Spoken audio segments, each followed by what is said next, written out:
Hey, everybody. Welcome into the Sunday night recap show of the Fantasy Pros football podcast. Some of you are here with us live on our YouTube channel, youtube.com/fantasypros. It's about 9 o'clock Eastern.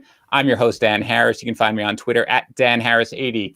If you've been listening to this show or following our content, then you know that this is usually the Dan and Tags hour. And you guys probably know that Tags is still battling COVID. So while he continues to fight and recover, we have a temporary pinch hitter coming in today. And when you need a pinch hitter for the greatest of all time, like Tags is, then who better to have than the reigning accuracy champion, Tags' close friend, and the newest member of the Fantasy Pros family, Pat Fitzmaurice. Find him on Twitter at Fitz_FF.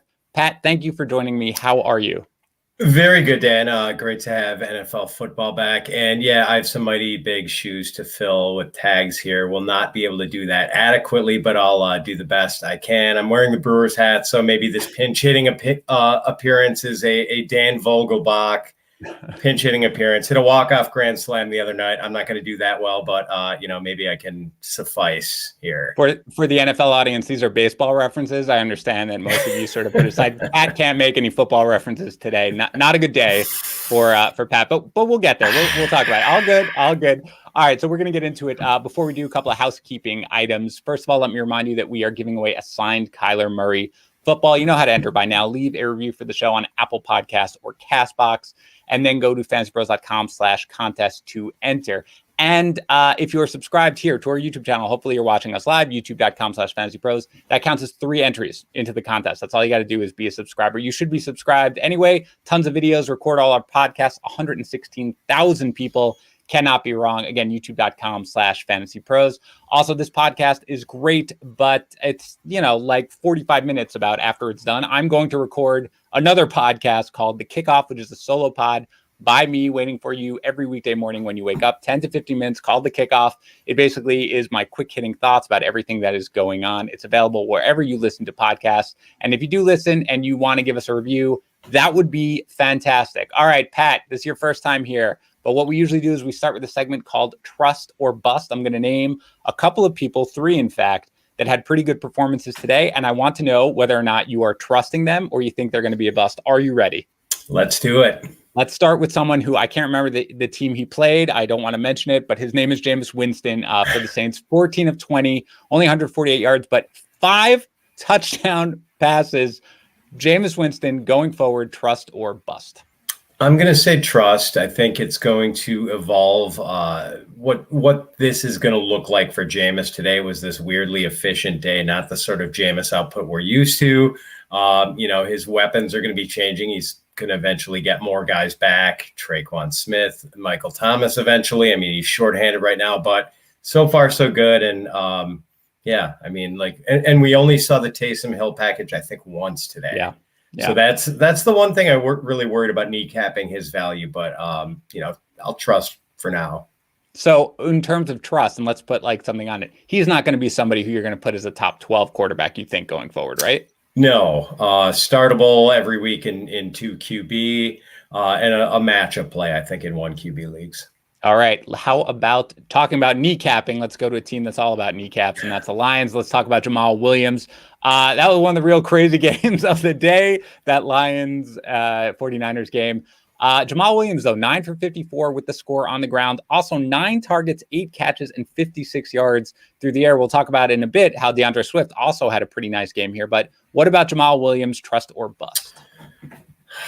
I am going to say trust. I mean, we saw that he did this in a pretty tough matchup against the 49ers. I just think so much of this offense is going to run through the tight end and the running backs that both of these guys, 2 viable running backs on a bad team, very unusual, but given the situation at wide receiver and how they kind of want to run this offense, I think it's uniquely Lion this year that you are going to be able to use both of these guys, I think. Yeah, it's perfect, right? For Jared Goff, he wants to throw the ball roughly 3 yards downfield. That's going to leave a lot for DJ Hawkinson and both the running backs. I'm with you. I actually thought Williams was a little undervalued coming into the year. A lot of people were just like, I don't want the Anthony Lynn talk. The Anthony Lynn talk was real. We knew how they wanted to run this offense. So I'm with you. I'm going to trust. How about this last guy, Brandon Cooks, 7 targets, 5 catches, 132 yards against the Jaguars. Trust or bust?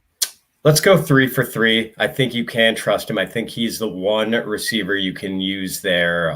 Nico Collins had a touchdown called back, but really wasn't that involved. I mean, Danny Amendola was used a little bit. You're not playing Danny Amendola. So, it largely based on one play, a lot of it in the first half, but then again, they didn't really need to throw much in the second half. So I do think you can trust him. I mean, Cooks has thrived pretty much everywhere he's gone, and he is a true journeyman at this point. But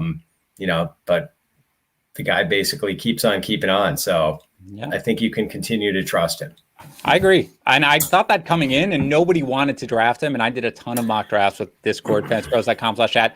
I had like a 90, just in mocks, but like a 90% share of Cooks and mocks, just because everybody kept, I don't want a Texan. I just don't want a Texan, right? I don't want it. But with Tyrod Taylor, who's a perfectly competent NFL quarterback, you're right. He succeeds wherever he goes. So I think you're going to see that. Now, obviously, not every matchup is going to be quite as good as we had here, but I agree with you. I'm trusting him. He's going to be a wide receiver 3 for me all season long. All right. Everybody's favorite segment on the show, Pat, I'm just being honest, is called What's Your Problem, Man? Where I basically yell at Tags and I point out ways where he and I differed on our rest of season rankings and why he's wrong and why I'm right. I may cherry pick a little bit. I'm not going to do that part of it with you, mainly because we don't have rest of season rankings yet. We will starting tomorrow and this week. So in the meantime, I mean, I took a look, Pat, at your weekly rankings. Okay.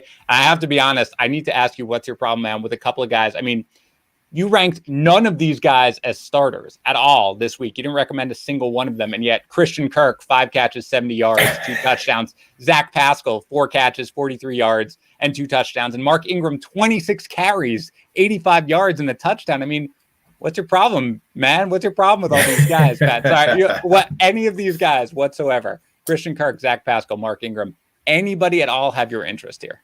Not so much Pascal or Kirk, although I did actually get Kirk in a best ball dynasty league to hit for me this week and be one of my usable guys. That was kind of fun. The Ingram thing was interesting. Like, if he continues to have that big a rushing share, I mean, we know that the game scripts aren't going to be as positive as they were today. This might be about as positive as it gets for the Texans as far as game script. But he did have the lion's share of the carries there. And if that continues, maybe when they play the Jaguars again, maybe when they play the Titans, some of these softer defenses, you might be able to sneak him in a standard league lineup. Maybe. Yeah. Too generous. I'm running away. I would like to know if anybody out there did a prop bet on Mark Ingram and Phillip Lindsay and David Johnson scoring touchdowns today, and maybe parlayed all that, because if so, you are a rich man. I will accept some of the money. I appreciate it. Okay, let's get into the games, Pat. You don't know this because you haven't been here. I know you listen to it, an avid listener of this podcast, which we appreciate because we love you. We have to fly when we have no buys. We fly at ludicrous speed. So let's get into it. First game. Let's roll. Eagles 32, Falcons 6. Let's start with the Eagles. Jalen Hurts, 27 of 35 for 264 yards through the air, 3 passing touchdowns. He had 7 for 62 on the ground. I mean, Hurts was a guy, I loved his rushing ability. I was a little higher on him than general consensus. I fought with Yates pretty much every single day about it. I mean, this was a good matchup for him, but I mean, is Hurts going to be a guy who's just going to be an absolute lock solid, like strong QB1 at this point? I think he is, and I think the thing that scared people off in draft season was largely just the lack of confidence that the organization seemed to be showing him. And, certainly the Deshaun Watson trade rumors didn't help, but man, he has got a great offensive line, some other weapons, a couple good backs now. We saw both Devonta Smith and Jalen Reagor and Dallas Goedert get involved. So, it was nice to see the multiple threats in that offense. Maybe he does have enough weapons, and we know his running is a big weapon. Decent rushing totals today, nothing special, but we know we'll get the special running days eventually. That's what I'm saying. I mean, you're right. 7 for 62, and it's like a ho-hum day on the ground for him, right? There's going to be more. I was buying into this before the season started. I'm certainly going to continue right now. You mentioned the pass catchers.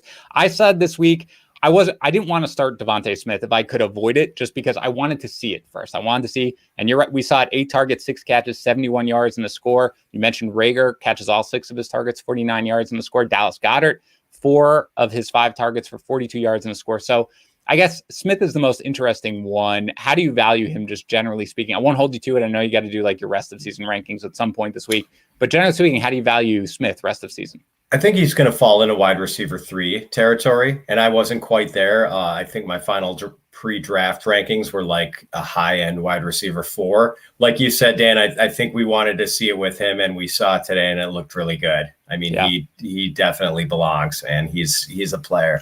Yeah, I'd be interested to see how it looks against a non-Atlanta team. I mean, they have San Francisco coming up. Dallas is fine. Kansas City generally does a pretty good job of limiting wide receivers. But yeah, I'm buying this as well. Miles Sanders, meanwhile, 15 carries, 74 yards, plus catches 4 of his 5 targets for 39. Kenneth Gainwell does score the touchdown, 9 carries, 37 yards. Are you more optimistic about Miles Sanders after this game?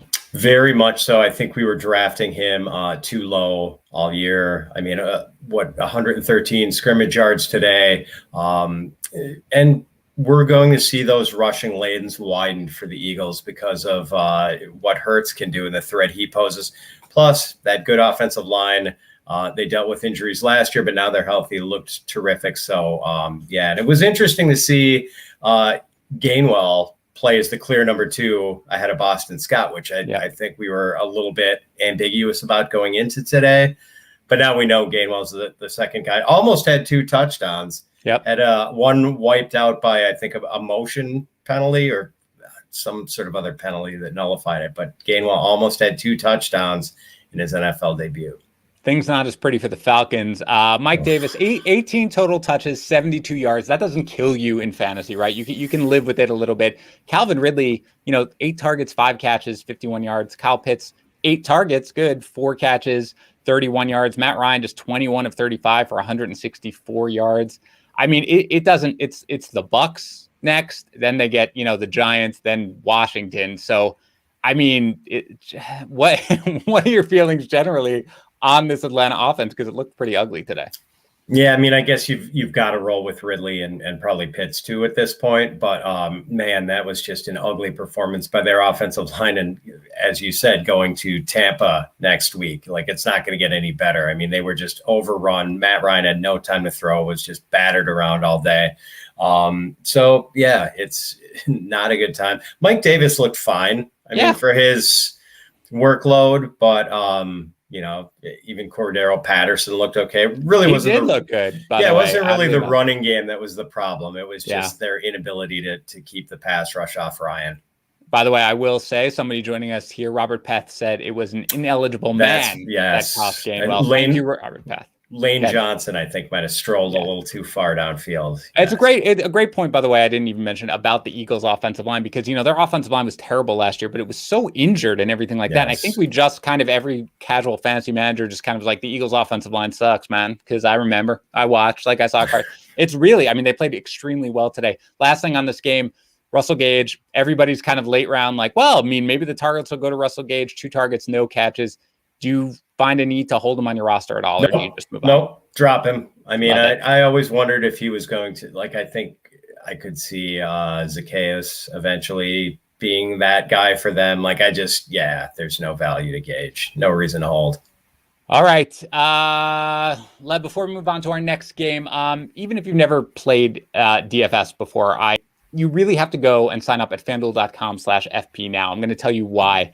If you do it, if you sign up for FanDuel through that, FanDuel.com/FP, that's what you got to do. You get 2 benefits. Number 1, a free 6-month subscription to FanDuel. Second, a 20% deposit match up to $500 on your first deposit. You're costing yourself money if you don't do this. The great part is you can get a piece of these players who you missed out on your season-long leagues. Coming into this week, I mentioned it earlier this week, I was playing a lot of Kyler Murray. We'll talk about him in a little bit. In DFS, I have 0 season-long shares. I have all the DFS shares. That's how you can really make up for it. FanDuel is fantastic. New lineup every single NFL slate. You can play single game. You can play the main slate. You can play best ball. You can do snake drafts. You can play privately with your friends if you want. You can experience season-long wins without the season-long wait. Sign up for FanDuel, get a 20% deposit bonus up to $500. $100 and a free 6-month subscription to Fantasy Pros by going to fanduel.com/FP. Note, age and location restrictions apply, and the bonus is issued as a non-withdrawable site credit that expires after 30 days. So get to playing. All right, Pat, let's get to our next game here. Steelers 23, Bills 16. The Steelers score all 23 points after halftime. Not a great debut for Najee Harris. I think people were expecting a little bit more because, again, you attack Buffalo on the ground. At least that's generally the thought process. 16 for 45. He does add a catch for 4 yards, but he does have all the running back touches. So just general impressions, general thoughts. Does it change your point of view that you had coming in about Najee Harris after this game? Yeah, I tried to temper my concerns about the Steelers' offensive line, just knowing how the volume was going to be there for Najee Harris probably all season, how they earmarked that first-round pick. Like they want to get back to Steeler football, but maybe they're doing that, putting the cart before the horse and bringing in the running back before they have the offensive line. Because as you said, Dan, like this Buffalo defense believed to be a team that you would, run on before you would throw on them, and they could not get anything done on the ground today. Just hard going the whole time for Najee. Maybe just a bad day. I'm not worried about him yet. I still think he is, an RB1, like a low end RB1, but a little concerning that they just couldn't move on Buffalo. Yeah, he didn't have much room to run. I mean, that was the bottom line. It really wasn't on him. It was the offensive line. We will say, again, he gets Las Vegas, Cincinnati, Green Bay up in his next few matchups. So let's see what he can do with that. Again, the big thing, at the very least, 100% of the running back touches. That's what you like to see, obviously. Right. And it's kind of rare today in the NFL. So Big Ben, he throws for only 188 yards. He does have the touchdown to Deontay Johnson. This was spread around very evenly among the 3 wide receivers. Juju Smith-Schuster gets 8 targets, catches 4 of them for 52 yards. Chase Claypool, 5 targets, 3 catches for 45 yards. Deontay Johnson sees the 10 targets, 5 catches, 36 yards with the score. He left very briefly. So, I mean, does anything that happened in this game change your preseason evaluation of the Steelers wide receivers? No, maybe kind of a microcosm of what I'm expecting for the season where, Deontay led them in targets and had an injury scare. Good thing he came back. Juju, with a lot of the short area targets again and a decent number of targets. Claypool, I mean, he kind of drew the short straw in the matchup component. I think this week he saw a lot of Tre'Davious White, which was tough. And I was encouraged that he still had like a tolerable game if you needed to start him today. He had one real nice catch where he sort of high pointed it right over Tre'Davious, who was in tight coverage. But I mean, that was, Claypool being bigger and stronger than the dude he's going against. And then also had a real nice reverse where he picked up like 25 yards weaving through traffic. So, you don't worry about him. He just happened to be going against one of the best cover men in the league today. So, but yes, I think that's kind of how things are going to be.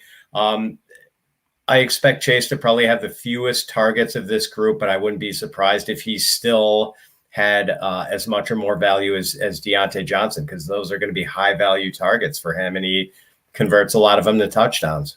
Yeah, that was actually one of the high points on a personal level of my day, just because, again, I spend a lot of the day watching football with my little 8-year-old Will, and when he saw that catch, he just like kind of yelled out and was like, oh, like very excited. It was an awesome catch. I mean, he's a fantastic football player, but I agree with you. I think he's probably going to have the fewest targets of all of them, and I'm not really sure it's going to matter that much necessarily going through. For the Bills, we're recording this, Pat, on Sunday night, so I haven't had time to dig deep. Zach Moss was a surprising scratch here. It wasn't injury related, I don't believe, right? Unless I've missed something. This was. Do you have it? Yeah, no, I wondered about that too. I mean, I know wasn't he dealing with like a hamstring issue a couple weeks ago, but I thought he was good to go. And so, yeah, that was definitely unexpected. And I haven't been able to find anything on that with, explanation in the post-game press conference. Yeah, well, we've got about 400 people watching right now. If you want to comment on this and let us know if you know exactly, because what I saw in the beginning was Zach Moss was not injury related. He was just scratched. Let's assume that's the case. Okay. Let's assume for whatever reason they are out on Zach Moss for the minute. Devin Singletary, fine day, 11 for 72 on the ground. He adds 3 catches. for 8 yards through the air.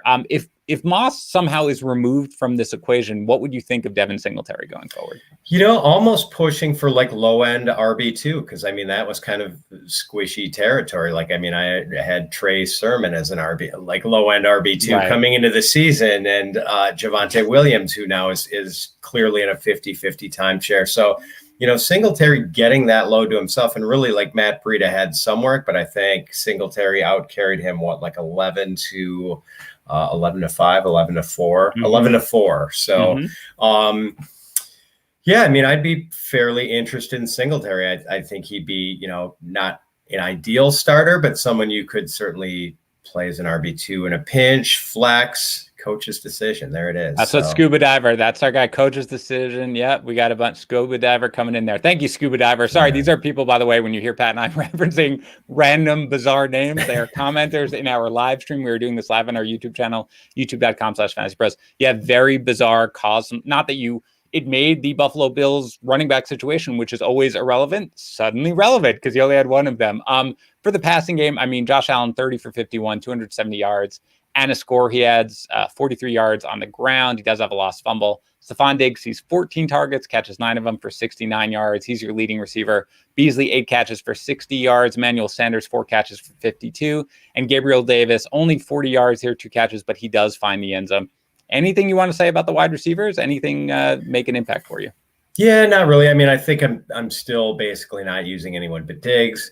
Not too worried. It was odd that I don't know if you noticed it, Dan. It seemed like anytime Allen went downfield, he just did not have his accuracy today. Yep. Like he just wasn't the Josh Allen people were making fun of 2 years ago. Came out a little bit today on the longer stuff, but when the Bills just sort of ran their offense and ran a play that worked and got someone open, he'd hit the guy. So he's hitting all the short stuff and kind of missing on some of the deeper throws downfield today. Yeah, it definitely. And by the way, I don't know about you, Pat. I always feel like the Josh Allen haters or doubters, let's put it out there, the second he has one of these games, they come right out and be like, all right, see, this is it. This is it. Look, it's a tough defense. He had a bad game. He did. He was not sharp whatsoever. But my guess is that he will be sharp next week, probably against Miami, though. Again, another tough passing defense. Let's go to the Bengals, 27, Vikings, 24. Joe Mixon, 29 carries. Went to overtime, obviously, but still 29 carries, 127 yards in the score. Catches all 4 of his targets for 23 yards. We all liked him in this one. Everybody ranked him as, probably a top 7, top 8 option, my guess, or whatever, because, good matchup. Here it is. Do you think he was undervalued coming into the draft season? Because I found a lot of people who were drafting kind of putting him towards the back of that Najee Harris, Antonio Gibson line. Yep, and I'm guilty of that too. He was always kind of like he and Clyde Edwards-Helaire were the guys bringing up the rear of that sort of RB1 tier, which really went 14 running backs deep, I think. I think it was kind of interesting that they ran him that much today, probably trying to protect Burrow a little bit, because we have seen Zach Taylor be pass heavy in sort of neutral game script situations before. And it was a pretty neutral to favorable, neutral game script the whole way. It seemed like that was basically always, one team being within a score of the other one. So I think they kind of did it to take the pressure off Burrow a little bit. And but it worked. It worked like a charm. And Mixon has shown he's been hurt a lot before, but he has been a guy they don't mind giving that sort of workload if he is completely healthy. Like he can handle it. He's not a slightly built dude.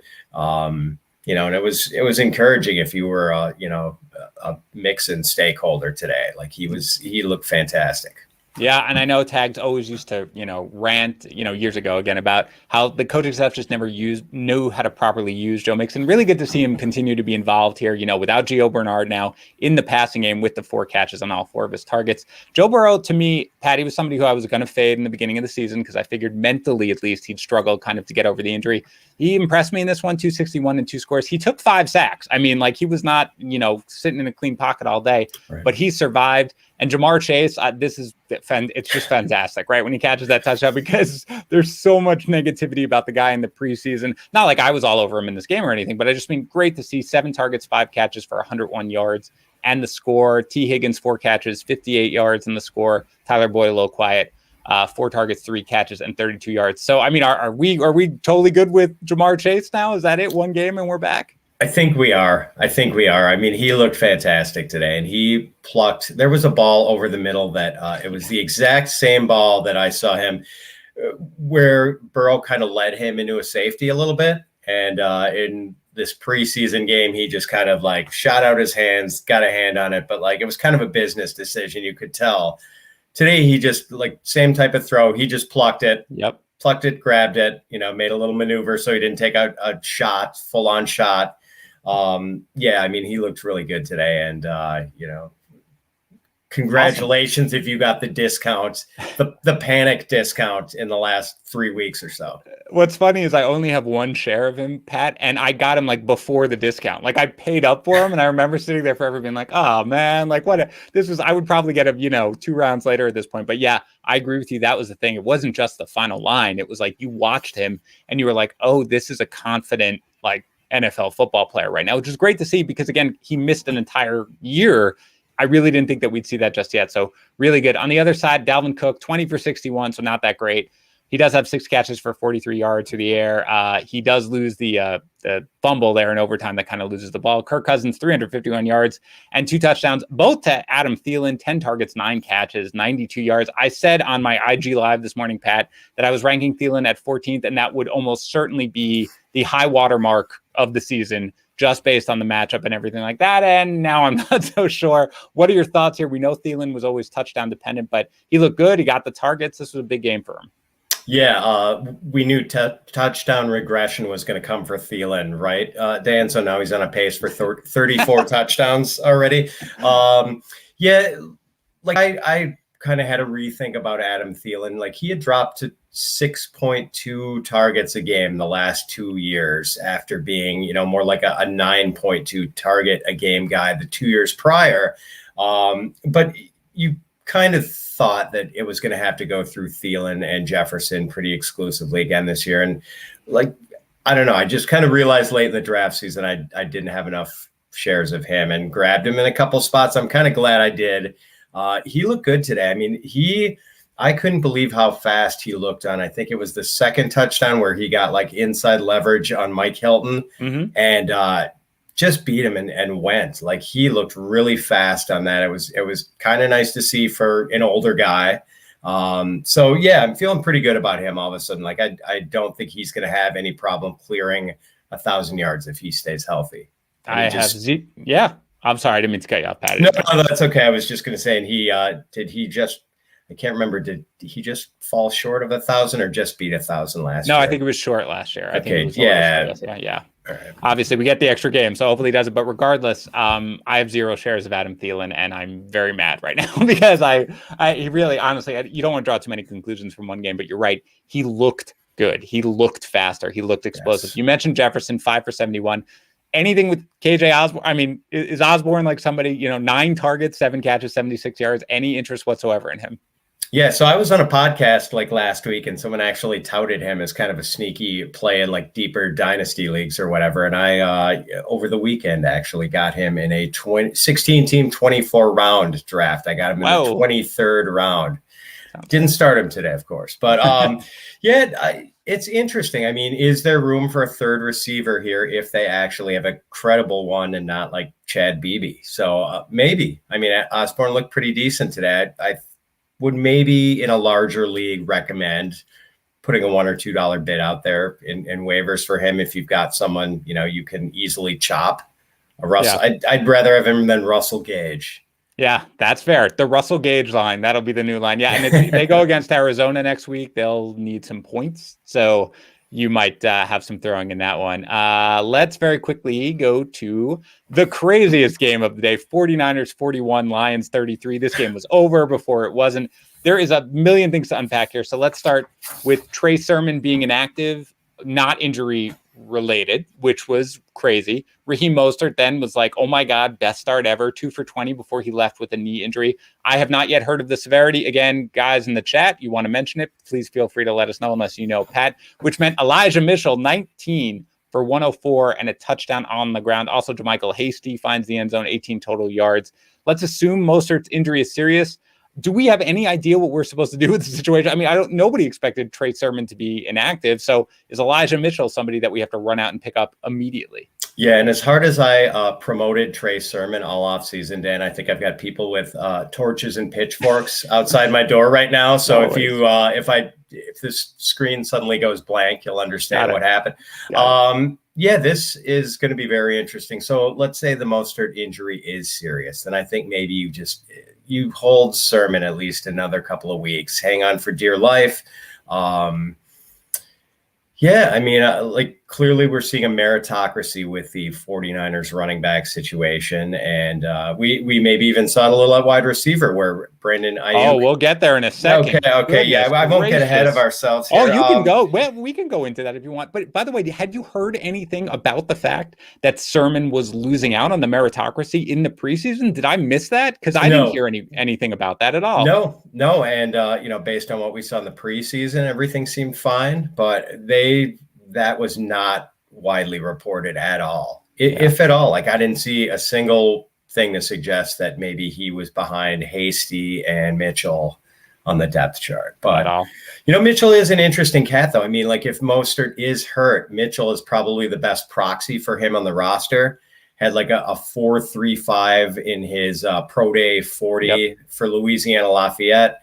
Had 33 touchdowns across his sophomore and junior year. So this guy's pretty interesting and like a pretty explosive little package. This guy's like, his athleticism is off the charts. So, and like really good contact balance today, like not just a little guy who goes down on one touch. Like he was powering through some arm tackles today. So yeah, very interesting. I mean, I think there are going to be people making some generous fab bids on him this week. Yeah, hopefully we know more about Mostert's injury, but even if he escaped serious injury, we obviously know about his general health history. It's not good. So having whoever the backup is in there, I don't know what's going on with Sermon. It's bizarre. It makes me mad as a fantasy manager and analyst. But regardless, let's talk about the passing in which you alluded to. Trey Lance does come in and throw a touchdown pass very early on, but he didn't see a ton of action other than that. Jimmy G does go 17 of 25 for 314 yards and a touchdown. The vast majority of those yards go to Deebo Samuel, who sees 12 targets, 9 catches, 189 yards. He does lose that fumble late, which almost somehow got the Lions all the way back into the game. George Kittle, 4 catches for 78 yards, also lost a fumble. Brandon Ayuk, 0 targets in this game. So for most of it, I was like, was he inactive? And I missed it. Something going on. But now, I was reading beat writers' reports now that just said, no, it's a meritocracy, as you mentioned. And he lost out in the preseason. Started out really good in the preseason, didn't play as well later. So all of a sudden it's Trent Sherfield. I mean, what do you do if you roster Ayuk at this point? Oh, man. I mean, that's just, you hold him, I think. I mean, that's just bizarre. I know that, Matt Harmon of Reception Perception, like that was one of his favorite guys from last year. Like he was so excited about Ayuk and, he performed last year when given the chance. Interesting that, Shanahan is so ornery with his depth chart these days and like promoting the competition. I know that's been like a Pete Carroll thing over the years too. But it's just strange that less with Sermon. I understand like, okay, draft capital doesn't mean everything, a 3rd rounder versus a 6th rounder. But Ayuk actually did go out and play really well last year as a rookie. So and Trent Sherfield, I mean, just a guy. Right. Come on. Very strange. I'm all for meritocracies, and I'm not comparing the two, but like if George Kittle has a bad preseason and everything, be like, you know what, let's take a seat here. It's not to compare, but Ayuk should be above that. But again, I don't know what to say about the 49ers decision in this game. I just sort of hold as strong as I could. Let's talk about the Lions here. We already talked about Jamal Williams, but you've got DeAndre Swift. The reports were right before, the game that he was going to be limited. He was not limited. Instead, it's 11 for 39 on the ground, 11 targets through the air, 8 catches, 65 yards, and a score. So again, we know Jared Goff's not going to throw for 338 yards. You mentioned how it's Hawkinson, really the only other option there. He has a big game too, 11 targets, 8 catches, 97 yards, and the score. He's not going to throw for 338 yards and 3 scores. But again, he likes to, he doesn't push the ball downfield very much. That's going to benefit Hawkinson. That's going to benefit both running backs. So how do you feel about DeAndre Swift?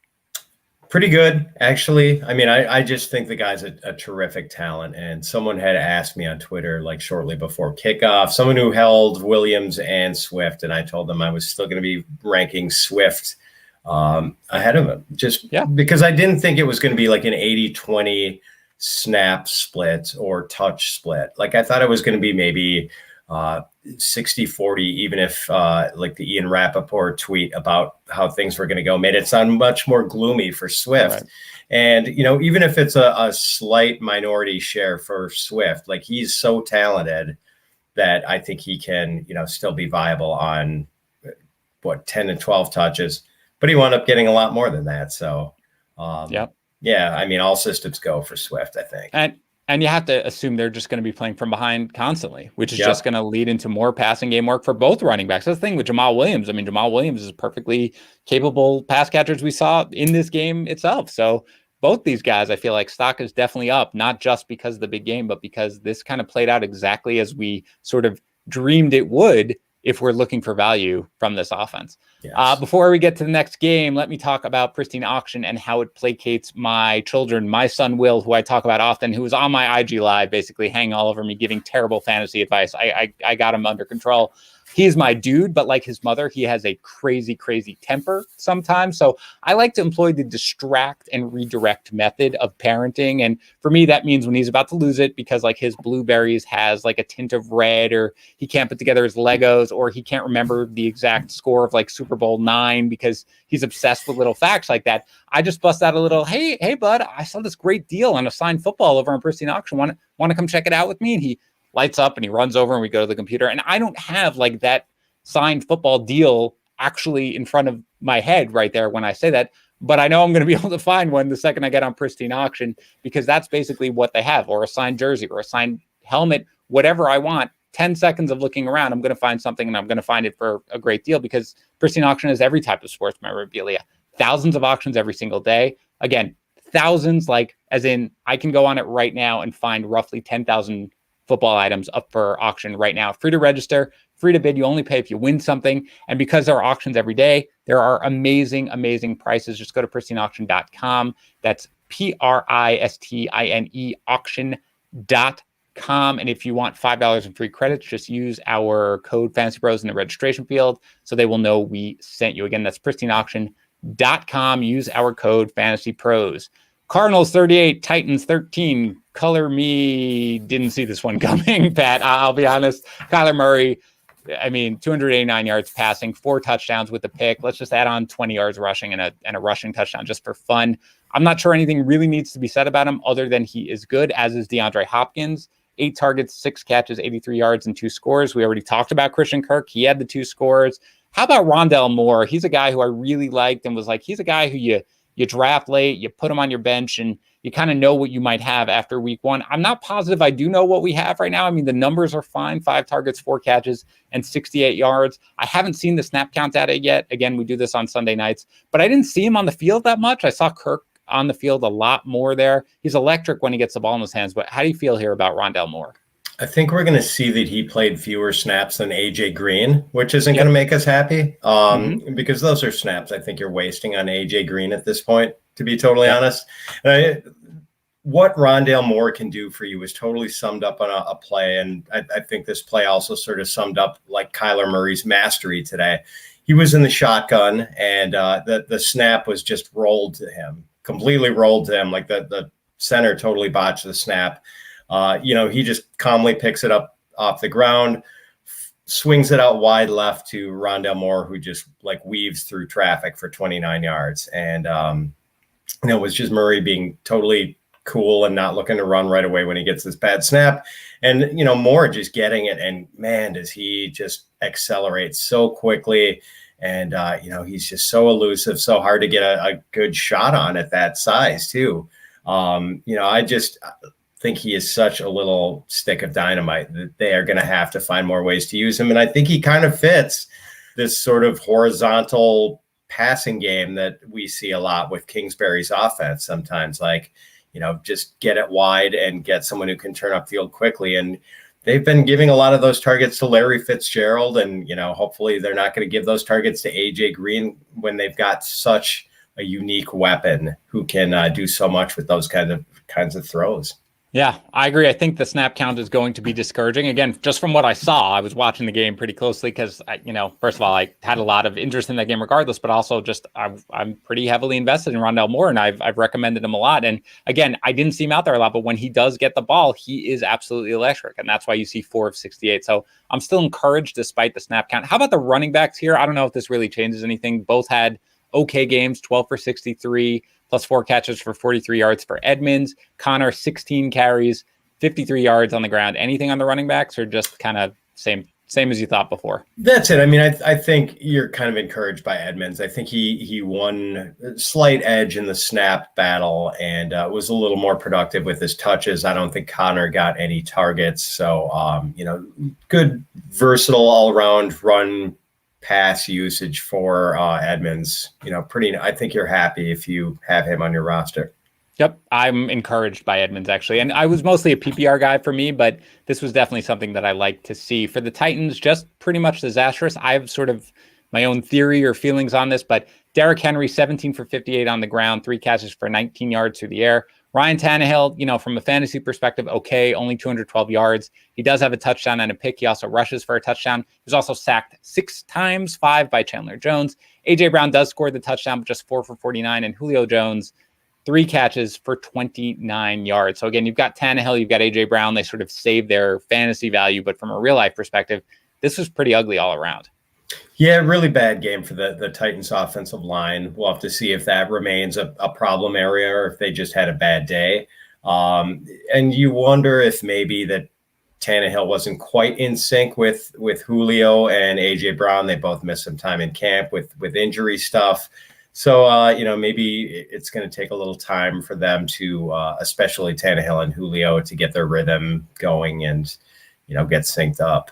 Yeah, I'm writing this entire thing off, Pat. I think, they missed so much time again, and they had their whole team had the COVID outbreak basically, right? Yeah. Like they had a lot of stuff here. For me, I'm basically willing to throw the entire thing out. And I don't really think fantasy managers are going to panic on Derrick Henry or Brown or Jones, but they really shouldn't here. For me, I really think that was something that we probably all should have thought about a little more because, whatever level you're at, you need sort of some cohesiveness. And especially you mentioned it with Jones as a new guy to the team, you really kind of, hammer that in, and it wasn't there. So for me, I'm throwing it all out. I am not throwing out the Seahawks 28. Wait a minute. I may have the score wrong for the Colts here. I have it at 26. I may have it wrong, and I don't have my phone because it's got the white noise machine on. You can let me know what the final score was of that game. I know the Colts won. The Seahawks won, 28. Anyway, Russell Wilson, 18 for 23 for 254 yards and 3 touchdowns, 2 to Tyler Lockett, 4 catches for 100 yards and 2 scores, 1 to DK Metcalf, 4 catches, 60 yards and a score, 1 to Gerald Everett, who everybody kind of liked as a deep sleeper at tight end, 2 for 20 and a touchdown. Chris Carson does not find the end zone here, but he does have 19 touches, 117 total yards. He does lose the fumble. We want to keep those under control, but I really don't know if there's much to take away from here other than the Seahawks are good and you just start them always. Yeah, I think you're happy about the Shane Waldron offense. It worked really well. It almost worked too well if you have Lockett or Metcalf on your team because you didn't get quite the target count that you would have liked. I mean, they were just up in this game the whole way, so there was really no need for them to force the issue with the pass. But you got your touchdowns for those guys. They're going to be better days for Metcalf ahead, I'm sure. And everything just worked, and you're happy if you're a stakeholder in the Seattle offense. Yes, it was 28-16, by the way, not 26. My bad on that. Anyway, good job, Seahawks. Colts, Jonathan Taylor, 17 for 56 on the ground. He does have 7 targets, 6 catches, and 60 yards through the air. So despite the lack of rushing production, are you encouraged because of his heavy involvement in this receiving game? Colts running backs in this game, 15 targets. Colts wide receivers in this game, 14 targets. So that's really encouraging. And, we thought, maybe is the Jonathan Taylor passing game usage going to go away without Phillip Rivers, notorious checker down of footballs. And it didn't. So, if anything, maybe Wentz himself was a little too eager to check down today because they didn't get much going at all downfield. But, Taylor didn't have the great day in the rushing department, but, made up for it a little bit with the passing game usage. So you're encouraged. It's kind of a bad game, and he still salvaged something for you. Yeah, you mentioned Hines also heavily involved, 82 total yards. And we talked about Pascal earlier. What about Michael Pittman Jr. here? I mean, that's a guy that Yates and I always joke about. He's very high on him. I'm always a little more lukewarm. 4 targets, 3 catches, 29 yards. Do you think this was just more of like Wentz's, real first game action in a while? So he was a little conservative with dumping it down? Or do you think this is something where the wide receivers generally may struggle? Good question. I mean, I like Pittman, but he is going to be a tough, he'll be a guy we're debating next week, whether you can trust him in lineups. And let's see, who do they play? They play the Rams.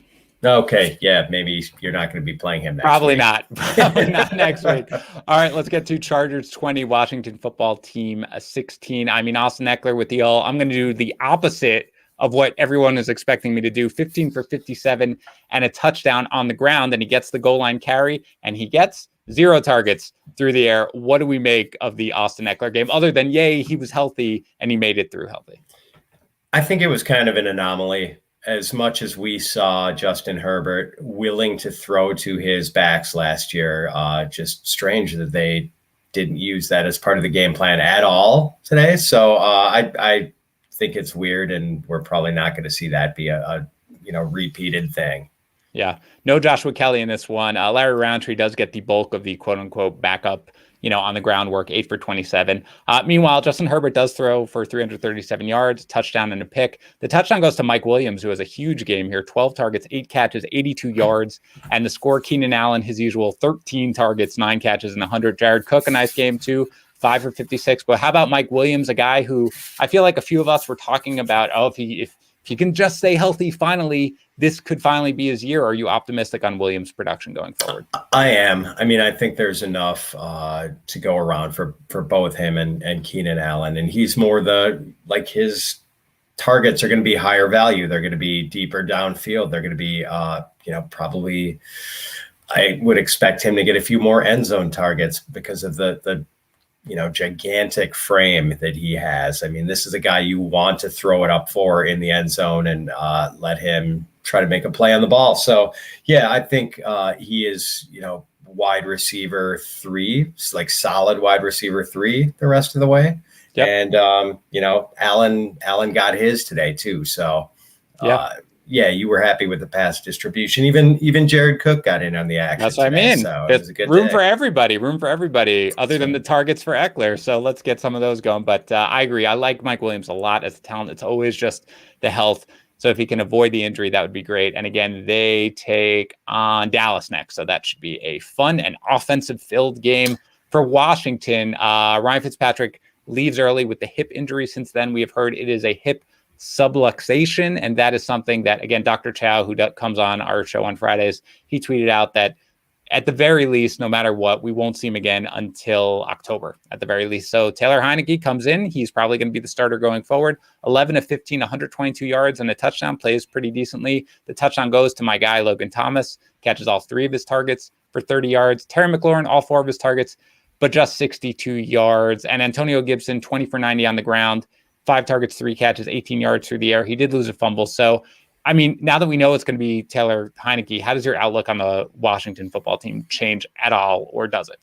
Yeah, a slight downgrade, but not a fundamental change in the way I value Terry McLaurin, Logan Thomas. I think maybe there's even some hope for De'Ami Brown getting involved in the weeks to come. Like Taylor Heineke is one of the better backups in the league. So, yeah, as much as we wanted to see Fitz giving those high-value downfield targets, force-feeding Terry McLaurin the ball, probably unwisely at times, like in between 2 defenders. But, those are the kinds of things you wanted to see if you had McLaurin on your team. We're not going to see that as much. So, like a slight downgrade for those receivers until Fitz comes back. But, all hope is not lost. Like so many other quarterbacks across the league could go down and you've got a pass catcher on that team and you're just terrified of what's going to happen. With Washington, it's a much softer landing. Yeah, I agree. Panthers 19, Jets 14. Great to have Christian McCaffrey back. 21 for 98 on the ground, catches all 9 of his targets for 89 yards. If he's on your waiver wire, you should think about adding him. Sam Darnold and Robbie Anderson revenge game comes to fruition. Darnold, 279 yards passing and a touchdown. He also adds a rushing score. The touchdown went to Robbie Anderson. Only 3 targets. He catches it, one of them, and it takes it for 57 yards and a score. DJ Moore, 6 for 80, plus a 14-yard run. And Terrace Marshall sees 6 targets. That's nice. 3 catches, 26 yards through the air. So, I mean, look, the Jets secondary is abysmal. We know that. What were your thoughts just generally, if there were really any takeaways here from the Panther side of the ball? Yeah, should we be a little worried about Robbie, Dan, with Terrace Marshall being as involved as he is? I think Moore is kind of the number one receiver, and that's sort of been established at this point. And, now we're going to see McCaffrey get all these targets. So, like, are you a little worried about Robbie as someone maybe you're trying to deal off a perfectly fine stat line, I guess, with 57 yards and 1 touchdown all done on one play? Like, I think it might be a good time to try to, deal him off if you have him to be on. I'm definitely with you. I completely agree. I do think, look, Marshall, I really want to see Marshall in this game and what he looked like. And I think that he is going to certainly take away looks from Robbie. But the bigger issue is the fact that Christian McCaffrey, as much as Mike Davis sort of obviously got targeted, I don't really think, regardless of Darnold and his chemistry with the Jets that he had with Robbie Anderson, I agree. I do not think that this is going to necessarily be an anomaly. And he can always catch the deep ball, right? He can always catch that one that's going to go for 60 yards, but you don't really want to be relying on that. And I think what you can see right now is like, look, first game back, Sam Darnold, touchdown catch. It's going to be beautiful music. But I bet you that his perceived value, like you're saying, essentially is above what his actual value is going to be rest of season. So if you can, quote unquote, sell high like you, I think I would look to do it. For the Jets, look, from a real life perspective, most of I'm a Jets fan. I'm excited with what I saw from Zach Wilson. I mean, 20 of 37, 2 touchdowns and a pick. It doesn't sound good. The numbers don't look good, but the offensive line was just a complete train wreck. He was under duress all day. He was sacked 6 times. Mekhi Becton now has an MCL sprain. He's going to be out a little while. From a real life perspective, though, he hung in there. He drove them down at the end. And that is good news for Corey Davis, which is really what we care about for fantasy. 7 targets, 5 catches, 92 yards, and 2 touchdowns. I mean, this was a guy who in the preseason really moved up my rankings just because of the insane target share that he was getting. I mean, ballpark it for me. Where do you think Corey Davis is going to rank for you as a wide receiver rest of season? Yeah, low-end wide receiver 2, high-end wide receiver 3 maybe. Yep. And part of it is that we could have seen a better day for Elijah Moore today. Yeah, he should have had it would have been like a 50-yard touchdown. Yes. That 2 drops. Yeah, 2 drops. Another one, I think, where he actually had like a 20-something yard catch, and didn't they have another that got nullified by penalty or whatever? Yeah. So it could have been a better day for Elijah. The final line was hideous, but it could have been better.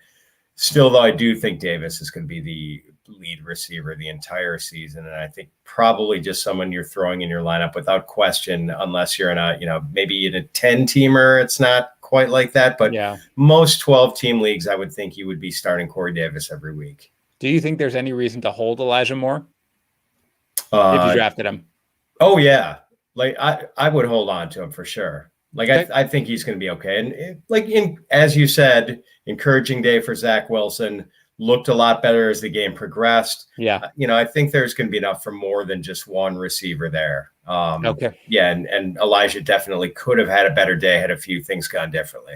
Yeah. The rushing game was just kind of what we expected, I guess. Tevin Coleman's your leading rusher with 9 for 24 on the ground. Michael Carter, 4 for 6. Ty Johnson, 4 for 15. Any reason to be rostering any Jets running back at this point? Oh, man. I'm kind of encouraged that Carter was on the field and playing. I mean, he was so seemingly buried that I was glad just to see him get some of those snaps. I'd maybe try to ride it out a week or 2 more with him. Otherwise, no. I mean, I wanted to see more from Ty Johnson today. I had a little bit of hope for him, but it didn't look great, so probably not. Yeah. I mean, I'm fine if you want to hold Carter, but you got to be prepared. You're probably going to be holding him for the long haul. This is something where you got to just hang tight, not expect to be able to start him for quite a bit. Texans 37, Jaguars 21. For the Texans, we mentioned Mark Ingram. Again, all the running backs, Phillip Lindsay, 8 for 25 on the ground with the score. David Johnson, just 3 for 10 on the ground, but he also has 3 catches for 18 yards and the score through the air. We talked about Mark Ingram. I actually don't even think we need to really deal with this. And Brandon Cooks, we talked about already. All the Texans we've apparently addressed. My bad. Pharaoh Brown, 4 catches for 67 yards. Danny Amendola, obviously, catches a touchdown. Anything else other than what we've discussed with the running backs and with Brandon Cooks? I don't think so. I mean, I guess Tyrod Taylor is a respectable super flex number 2 quarterback option, and maybe even a streamer under the right circumstances, bye week fill in. He can still run, and like, he wasn't terrible as a passer today. So yeah, he's a competent NFL quarterback, and I feel like people were just kind of disregarding it. Still, this is probably the Texans' best game of the season. For the Jaguars, Trevor Lawrence winds up with 332 yards, 3 touchdowns, 3 picks. DJ Chark sees 12 targets, 12. He catches just 3 of them, but they do go for 86 yards in the touchdown, so that's good. Marvin Jones catches a late touchdown as well. 5 catches on 9 targets for 77 yards in the score. And Laviska Shenault, 80 total yards, so he's involved. Do you think all 3 of these guys are worth starting or at least rostering in every league? At least worth rostering. Kind of encouraging that Marvin Jones and DJ Chark both got a good share of targets. I worried about them vulturing each other's vertical targets. It didn't really happen. I do kind of worry that Viska is maybe not going to that his average depth of target is going to be like Deebo Samuel like this year, 2.5 yards or something like that. And that's going to really sort of, when you need 7 catches just to get 50 yards, less than ideal. And so if anything, like I'm more worried about Laviska today than I was when I woke up, and a little less worried about Jones and Chark. Okay, fair enough. What about the running game here? I mean, I liked Robinson in this matchup, and then Carlos Hyde is the leading rusher, 9 for 44. He also catches 2 passes for 14 yards. Robinson not completely absent, but only 5 carries, 25 yards. They were obviously behind. He does have 6 targets, catches 3 of them for 29 yards. Thoughts on the running game here going forward? Frustrating. We were maybe hoping Robinson would be like a high-end running back too. And if Urban Meyer's going to use Carlos Hyde like this, then there's no way it's going to happen. He's going to be like a low-end RB2. So I hate it so much. Me too. Me too.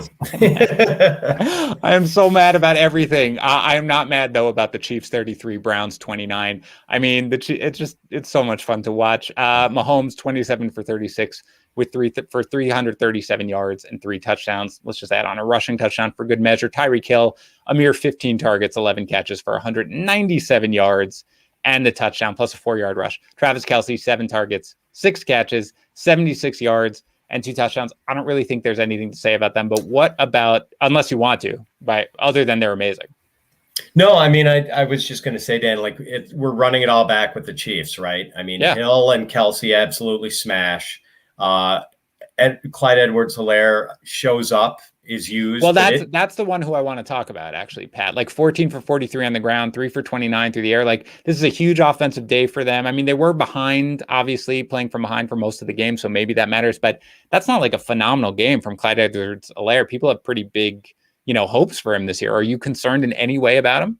Oh yeah, that just the same kind of thing, used but not impactful. Probably, I just think the Chiefs are looking to do other things near the goal line than just hand the ball to their running back. They're just more that's not the Andy Reid offense. So I don't think there is a double-digit touchdown upside for Clyde, and I don't think they want to use him as much in the passing game as some people had hoped. With that being such an integral part of his skill set at LSU, I think people had high hopes that he'd be like a 70 catch guy at Kansas City. We're seeing that's clearly not going to happen. Right. Yeah. That is the kind of the worry for me, because there is opportunity for him to get involved in this game, and he just wasn't as much as I kind of wanted him to be. For the Browns, Odell Beckham Jr., I won't say it's a surprise inactive, but there was a report earlier in the morning that sounded like he would be a go unless he kind of had a setback. Apparently just didn't look ready when he got up there. So it's a lot of running game, which we expect anyway on any given day. Nick Chubb, 15 carries, 83 yards, 2 scores, also catches 2 passes for 18 yards. He does lose the fumble, which kind of turned the tide of the game a little bit, but whatever. Kareem Hunt also finds the end zone, 6 for 33 on the ground, also catches all 3 of his targets for 28 yards. Baker Mayfield looked good. I mean, overall, 21 of 28, 321 yards. He does throw that late pick, but that was at the very end of the game where he was falling down. Jarvis Landry, 5 catches for 71 yards. David Njoku, I kind of thought this might be an Austin Hooper game. I liked him as kind of a sleeper, and he does catch all 3 of his targets for 27 yards, but it's actually David Njoku, 5 targets, 3 catches, 76 yards. I don't really know. I mean, there's no Odell here, so you got the running game. They're going to be good. The Chiefs generally are good against wide receivers. Takeaways at all on the Brown side of the ball? A lot of people, I think, were elevating Hooper in recent days, especially with the Beckham health question, and it's just too messy with the Njoku and Harrison Bryant. I don't think you can count on any one tight end in this offense. It was fun to see Anthony Schwartz get involved. I kind of thought Donovan Peoples-Jones might be the main beneficiary of the Beckham scratch, and that wasn't really the case. I mean, Schwartz really fast, took a reverse that he ran for like 17 yards. I think he might be potentially worth a waiver claim in larger leagues this week. Okay. But yeah, really nothing else. It seems like even if Beckham is out, like we would expect Jarvis Landry to get like 10 to 15 targets. It just never seems to happen. No, never going to happen. No. Great that he was super efficient with his 5 targets today, but you would think we'd get a spike in that. It just does not happen in this Browns offense. No, it's going to be the running backs or bust. Dolphins 17, Patriots 16. Jalen Waddle 6 targets, 4 catches, 61 yards, and the touchdown. Another guy who I really liked, but I wanted to see it before I really bought into it. So, does the stock go up here for you in your mind with Jalen Waddle? I think it does, although we have to be wary of Will Fuller coming back next week, which is going to change the dynamic of the passing game. And, I will say that it's clear that this offense, the passing game is going to go through the wide receivers more so than I think Mike Gesicki might almost be droppable at this point. I mean, he had 2 targets and so did Durham Smythe. Who they like to play a lot because Smythe is a good blocker, and that's just kind of how they roll. And Gesicki's not a good blocker, so I'm still encouraged by it. And I do think there is enough to go around for Fuller, Waddle for sure, and maybe even Devontae Parker. Maybe. Yeah, Parker was actually the leading receiver today with the 7 targets, 4 catches, and 81 yards. 2 again threw for 202 yards and a touchdown with an INT. The rushing game here, Myles Gaskin is obviously the lead guy, as we know, 9 for 49 on the ground, catches all 5 of his targets for 27 yards. But Malcolm Brown and Savon Ahmed actually combined for 10 touches. So, I mean, it's not nothing, but how do you feel about Myles Gaskin after this game? Yeah, so he's not going to have as big a cut of that situation as he had last year, but he is still sort of the majority leader there. Maybe a plurality of carries or something close to half and letting Ahmed and Malcolm Brown split the rest. So still startable, I think now Gaskin is in just about every league. Yeah, this kind of is what I expected, I think. By the end, I was like, I like Gaskin. I'm going to probably rank him as kind of a low-end RB2 most weeks because I feel like that's just where he's going to pop in because I do know that he's going to lose, 8 to 10 touches every game to the backups, it's fine. I mean, he's perfectly usable, and I like that he chips in the passing game again, which helps certainly in half or full PPR leagues. But the Patriots, monstrous game for Damian Harris here, 23 for 100 on the ground, 2 catches for 17 yards through the air. He does lose that late fumble, which pretty much cost them the game. Ramondre Stevenson lost a fumble early, so no good there. But how do you feel here about Harris after this game? Yeah, that's the thing. I mean, if it were not for Ramondre Stevenson, like Harris, this could potentially be a doghouse thing for him. You do wonder if maybe JJ Henry gets some looks, but he's just such a small guy. Like he can't do what Damian Harris can. So hopefully Bill Belichick will forgive him. We've seen backs land in the doghouse before, and just you're definitely sweating it if you're a Damian Harris fan. But he was so good otherwise. How was the play, Mrs. Lincoln? It's that kind of a situation, but cost him a win. But he had been so good to that point. I mean, it was really frustrating. Yeah, Taylor obviously inactive on this one, everything like that. So I think he'll be fine. It's obviously a really bad fumble, but he was so good otherwise. And I think with the trade of Sony Michel, he's going to be okay. I think he will avoid the quote unquote doghouse here, and they get the Jets next, so that should be fun. Mac Jones, 281 yards and a score. The score goes to Nelson Aguilar, who was questionable coming in. I mean, a real game time decision kind of with the ankle, but he has 5 catches 72 yards. James White gets involved pretty heavily in the passing game, 6 catches, 49 yards. Jacoby Myers, 6 catches, 44 yards. Jonnu Smith catches all 5 of his targets for 42 yards. Hunter Henry, all 3 of his targets for 31 yards. So nobody really standing out here. I mean, Myers is kind of the guy that everybody wants to make a thing. Is Jacoby Myers going to be a thing this year? I don't know if he's going to be if Aguilar is healthy. I thought he would be. I thought he'd fit a little bit better with Mac Jones. But if we're going to see Mac Jones being used as the sort of game manager he was today, and those targets are not especially high value targets. I mean, we saw both, James White 6 catches and Myers 6 catches for under 50 yards each. Right. Not crazy for a back. For a wide receiver, it's definitely suboptimal. And so I am a little bit worried about that because we saw, Aguilar do a little more with his targets today. Yeah. And, Myers is still stuck on 0 career NFL touchdowns. And, we want him to get those higher value targets, but he's just kind of a possession receiver right now. So there's usefulness to that in PPR leagues for sure. But, just kind of limits the ceiling and makes him more of a flex guy than like a guy you're looking to jam in there at a wide receiver position every week. Last couple of games here. Got to talk about this, Pat. I'm sorry. Saints 38, Packers. We have to. I mean, I got to talk about the Jets. You got to talk about the Packers. Saints 38, Packers 3. Let's start with the Saints. We already talked about Winston. Now he does. Alvin Kamara will start with him 20 for 83 plus 5 targets, 3 catches, 8 yards with the touchdown through the air. He is great. Now Winston's 5 touchdown passes, 1 to Deontay Harris, who has 2 catches, both of his targets for 72 yards, 1 to Chris Hogan, 1 to Alvin Kamara, and 2 to Jawan Johnson, just 21 yards on 3 catches. Is he someone you want to add? I mean, Adam Troutman did get the 6 targets, 3 catches for 18 yards. Any interest in Jawan Johnson? Sure. If you're one of the have-nots at tight end who doesn't have one of the big 6 or so, or like everyone sort of lost the game of musical chairs in one league or another at tight end. You're the one who was left with Gerald Everett or who else? Austin Hooper is your starting tight end. So worth taking a flyer on him, I think, especially since they're not going to be at full strength for a while at wide receiver. So just everything kind of worked for them. They didn't have to do much. They were set up with great field position all day. The Packers just handed that to them. And like the running game was just fine. Like Kamara and Jones, nothing spectacular, but it worked. And they picked up first downs when they needed to all day. And, Winston made the throws when he needed to. All those touchdowns and 140 some yards or whatever. Right. And but and Winston even ran. He showed some nice mobility today, and he looks like he's in good shape. So I mean, maybe it's the LASIK, maybe it's just this new, the new setup for him. But things looked really good for him today.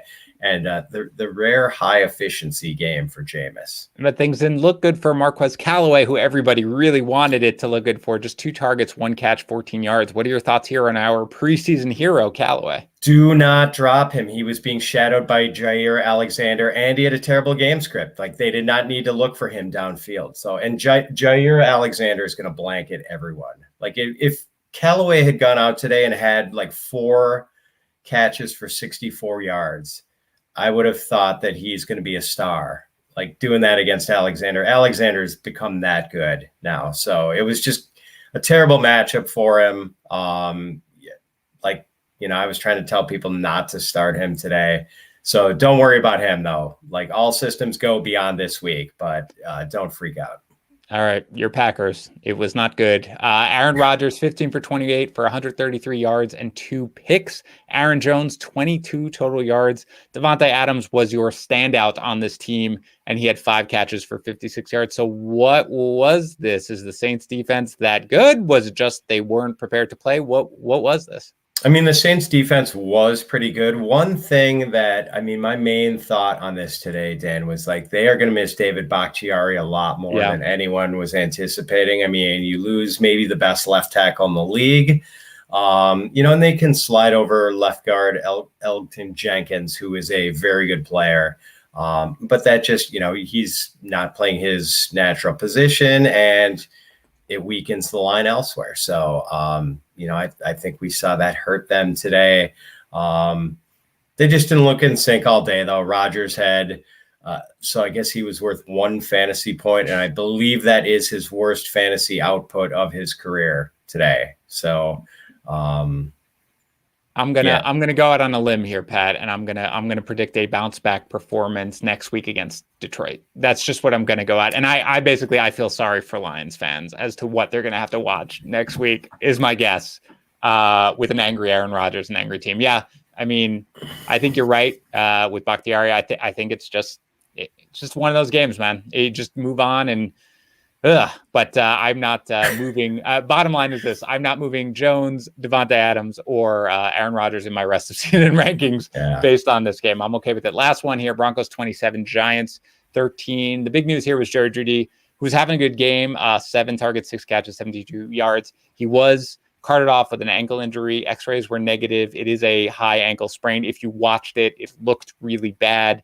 I don't expect to see Jerry Jeudy for a while, which stinks because he was looking really good. The final line here for the running backs, Pat, very misleading here. Melvin Gordon, 11 carries, 101 yards, and a touchdown. But most of that came on a very late 70-yard run that he had to put the game away. 3 for 17 through the air. Javonte Williams, 14 carries, so he has more carries, 45 yards on the ground, 1 catch for -4 yards. So what are your thoughts just generally on the run game here for the Broncos? I do think Melvin Gordon is going to be more of a problem for Javonte Williams folks than they were hoping for. Like, I don't think he's going to be kicking him to the curb anytime soon. Like, Gordon is still a really good player. You know, all this guy's done is average like over 11 touchdowns a season over the last 4 or 5 years. And, you know, we saw with that run, like, he still has burst. I mean, this guy was a crazy fast guy at Wisconsin. I don't think he's lost a lot of that speed. You know, a dude who ran for 2,500 yards in college. Like, this guy was a better prospect coming out of school than Javonte Williams was. So, like, the idea that Javonte was just going to cast him aside so quickly, I think was always a little far-fetched. But, I mean, it was great to see Javonte still involved. I think he's going to have his days too. You know, to say that, you know, he wasn't as good a prospect as Gordon is, not to belittle him. Sure. An excellent prospect, but like, they've got 2 really good, you know, former college running backs in that backfield. Like, it's 2 highly pedigreed guys. So yeah, I can see a 50-50 split, like, for the long haul. It's pretty easy to see that.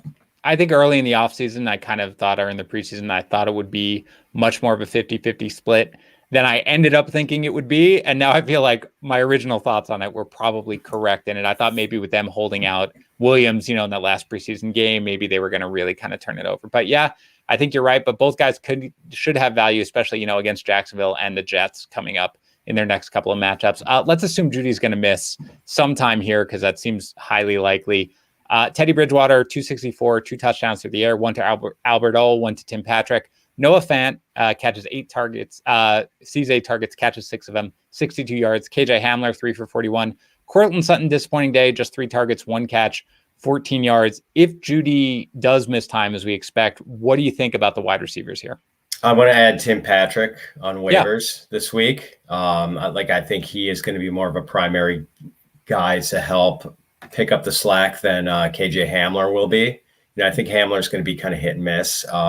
There's definitely, like, if I'm have Noah Fant on my team, I'm pretty excited about, well, not excited about the injury, but like, I think it's going to help Fant's output for sure. You know, the tight end is a pretty big part of this offense. We even saw Albert O get involved a little bit today. So yeah, this definitely drives Fant's value, but it's really a bummer. I mean, Jerry Jeudy is the guy I was so excited about, and I've got him on a lot of teams, and just like bad looking injury. Yeah. You know, it's normally a 4 to 6 week timetable for a high ankle sprain. Hopefully it's something closer to 4. But yeah, glad it's not season ending, because it looked like it easily could have been a broken ankle. But yeah, more just the traditional high ankle sprain. So, but right, you're right. High ankle sprains, that's not nothing. That's, you know, several weeks out, unfortunately. But I agree. Last year, Samantha Praviti and I had a big joke that Tim Patrick would be way more popular in fantasy if he didn't sound like he was your accountant, right? If he had a cooler name, right? If he had a more like distinct name, everyone would be like, I love this guy because he was just producing for a while, like for a several week stretch each and every week. So I agree. He is a guy who I would look to pick up. For the Giants, Saquon Barkley, we knew he would be limited. He was limited. This was not the DeAndre Swift limited. 10 carries, 26 yards, 3 targets, just 1 catch, and 1 yard here. I mean, what are your thoughts just generally on Saquon given his limitations in this game? Yeah, I mean, it's a tough defense, maybe a little bit of rust, maybe a little bit of I'm happy that when they were going to supposedly keep him in bubble wrap, that he's still got double-digit carries. So I think they'll ramp that up slowly but surely. I'm sure the Saquon people aren't too excited that he had that low an output, but I think they're going to be better days. Go ahead. Sorry. Move on. And, for now, you're going to have to get used to seeing him share a little bit of work with Devontae Booker, but I think he's going to have better days. I think Saquon is still Saquon. Yeah, and I think you saw like on the random play that suddenly he looked like he could have burst. And when he really gets going, I think he's going to be great. And I think it's probably going to be a little sooner even than I expected. So not really that disappointed with this, even though the output obviously wasn't there. Daniel Jones, as usual, kind of 267 with a touchdown through the air, rushes for a late score, also loses a fumble because he is Daniel Jones. And the pass catchers all get it done in this game. As Sterling Shepard, 9 targets, 7 catches, 113 yards in the touchdown. Darius Slayton, 7 targets, 3 catches, 65 yards. Kenny Golladay, 6 targets, 4 catches, and 64 yards. So what do you think about this wide receiving group? Yeah. So I don't think you can really trust Slayton with Golladay around. I think Golladay is still the guy to have here from this group. Not a great day, but 4 for 64 is just fine. Shepard made the big play, had a few more targets. But Golladay, I think, is the playmaker here. And that he was able to do this despite not really having gotten any training camp time in with Daniel Jones was encouraging to me. So, good sign for him going forward. That's a big thing, honestly, is, even though he had the quote unquote worst game of the receivers, very encouraged by Golladay because I did not expect almost anything from him in this game. Yeah. And I was pretty impressed with what I saw him. So I agree with you. All right. That's it. Great pinch hitting appearance, Pat. I appreciate it again. Pat's with us now. This is us. He's part of our family. I could not be more excited, even though I will feel worse about myself as a fantasy analyst, because again, Pat is the reigning accuracy champion. And other than I hope you come in second this year, Pat, behind only me, way ahead of Yates, obviously, because that's what I root for. Thank you to FanDuel. Sign up with FanDuel again, get a 20% deposit bonus up to $500 and a free 6-month subscription from FantasyPros by going to FanDuel.com/FP. Thanks also to Pristine Auction. Every item imaginable, everything guaranteed and affordable. Just go to pristineauction.com. That's PRISTINE auction.com. We are going to be back tomorrow talking about waiver wire pickups. We'll talk to you then.